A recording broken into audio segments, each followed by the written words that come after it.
Ẹwà gbogbo lé ń kọ́.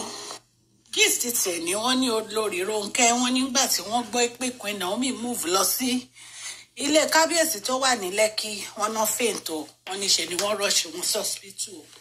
Ẹ jẹ́ ká jọ gbọ́ gbogbo gist tẹ̀ ni. Tó bá jẹ́ ìgbà àkọ́kọ́ ni èyí tẹ̀ ń darapọ̀ mọ́ Mashola Gist TV. Ẹ káàbọ̀ sórí gist tẹ̀ ni. Ẹ káàbọ̀ sí Mashola Gist TV. Ṣé àlàáfíà ni mo bá yín gbogbo ilé ń kọ́? Orúkọ mi ni Mashola Yorùbá ni mo máa ń sọ lórí channel mi. Mo máa ń sọ̀rọ̀ nípa celebrity gist, royal gist, politics àti gbogbo nǹkan tó ń ṣẹlẹ̀ ní agbègbè orílẹ̀-èdè bàbá wa ní ilẹ̀ Nàìjíríà. Ẹ̀yin èèyàn lè tẹ́ bá ti subscribe ẹ lọ subscribe so that a bá ti post any gist ẹ máa rí. Ẹ jọ̀ọ́ ẹ tẹ thumbs up kẹ́dẹ̀ comment. Ọlọ́run Elédùmarè aláàánú á wà pẹ̀lú gbogbo yín. Wọ́n ní olórí Ronke collapse o.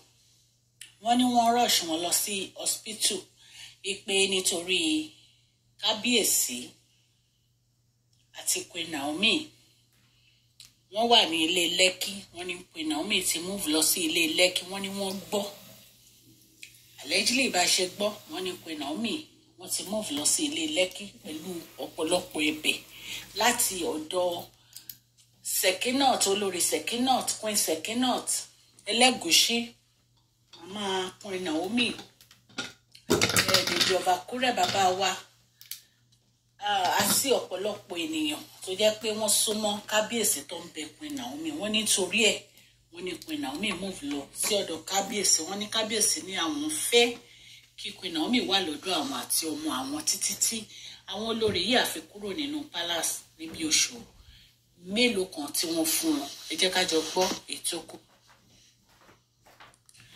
Ẹ̀yin èèyàn lé ẹ mọ̀ pé olórí Ronke àti Mariam àwọn gangan àwọn ni wàhálà nínú palace kábíyèsí.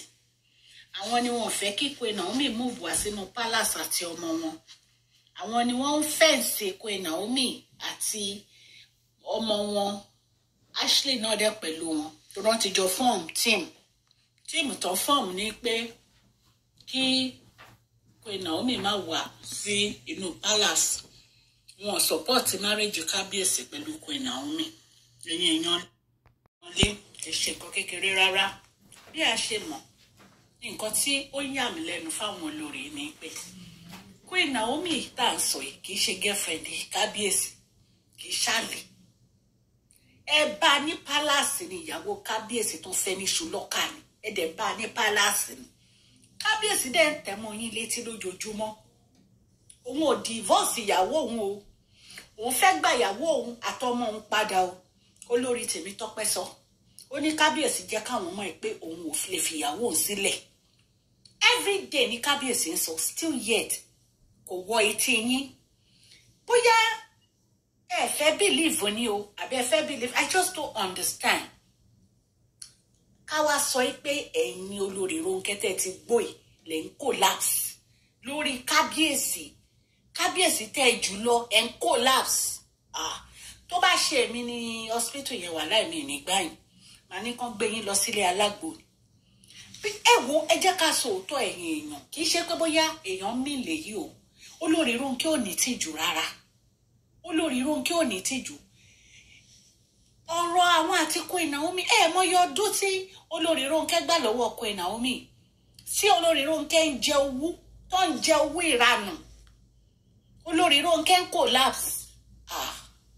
Any problem olórí Ronke bàbá ńlá problem lẹ́ni kì í ṣe kékeré. Ẹ ń collapse lórí pé Queen Naomi move lọ sí ilé ọkọ ẹ̀. Ṣé àlè ni Queen Naomi ni àbí kò bímọ fọ́kọ ẹ̀ ni? Because tẹ́ bá ti ẹ̀ ń jowó yẹ kẹ́ ẹ mọ orú owó tẹ́ ẹ máa jẹ. Kì í ṣe owó rádaràda owó tó yẹ kó ẹ dọwọ́ bojú. Honestly ó yẹ kẹ́ ẹ wá èèyàn bá yín sòótọ́ ọ̀rọ̀ olórí Ronke. Ẹ wo ẹ jẹ́ ká sòótọ́ ẹ̀yin èèyàn, kì í ṣe pé bóyá èèyàn mí lèyí o. Olórí Ronke ò ní tìjú rárá. Olórí Ronke ò ní tìjú. Ọ̀rọ̀ àwọn àti Queen Naomi mọyọ ọdún tí olórí Ronke gbà lọ́wọ́ Queen Naomi tí olórí Ronke ń jẹ owó tó ń jẹ owó ìranù. Olórí Ronke ń collapse. Any problem olórí Ronke bàbá ńlá problem lẹ́ni kì í ṣe kékeré. Ẹ ń collapse lórí pé Queen Naomi move lọ sí ilé ọkọ ẹ̀. ṣé àlè ní Queen Naomi ni àbí kò bímọ fọ́kọ ẹ̀ ni? Because tẹ́ bá ti ẹ̀ ń jowó yẹ kẹ́ ẹ mọ owó tẹ́ máa jẹ, kì í ṣe owó rádaràda, owó tó yẹ kó ẹ dọwọ́ bojú. Honestly, ó yẹ kẹ́ ẹ wáyàn bá yín sòótọ́ rò lórí Ronke, because this is nonsense. Kì í ṣe nǹkan tó bójúmu rárá. Ẹ̀yin ń collapse. Èyí má tún lágbára kẹ̀. Ẹ̀yin ń collapse. Ó ga o. Anyway, nígbà tó bá yẹ máa jí bí tẹ́ collapse sí. Because I just don't understand this. Ẹ̀ ń collapse nítorí Queen Naomi move lọ sí ilé ọkọ ẹ̀. Ẹ̀ ń collapse nítorí Queen Naomi move lọ sí ilé ọkọ ẹ̀. Ó lágbára o. Bí a ṣe gbọ́ nìyẹn ẹ̀yin èèyàn o. Wọ́n ní àwọn ò lè take ẹ̀ pé ṣọ́ọ̀kì ló jẹ́ fáwọn. Wípé Queen Naomi collapse. Ó move lọ sí ilé ọkọ ẹ̀. Wọ́n ní torí ẹ̀ ní olórí Ronke fi collapse. Ẹ̀yin náà ti mọ̀ pé kò sí nǹkan tẹ́ lè ṣe. Kábíyèsí àti Queen Naomi wọ́n lè yára wọn. Nǹkan tẹ́ bá fà báyìí tí ò ṣe jẹ́ ó yẹ kẹ́ ẹ sọ wẹ́ sílẹ̀ ni.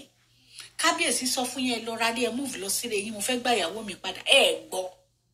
Bóyá ilé yẹn gan ní ìsìn bóyá ẹ máa lùsì ẹ̀. Bóyá wọ́n kàn máa fún yín divorce paper kẹ́ ẹ sign. Kò wá tán bí. Àbí nígbà tó ti sọ tẹ́ ẹ̀ ṣe nǹkan tó nìkan ṣe. Èyí Mariam bá ṣe gbọ́ nìyẹn tó lọ ń jà níwájú mansion kábíyèsí tó wà ní Lekki nítorí ó gbọ́ pé Queen Naomi ti wọbẹ̀. Ó lọ ń ja ìjà ìgboro, ń pariwo níwájú géètì.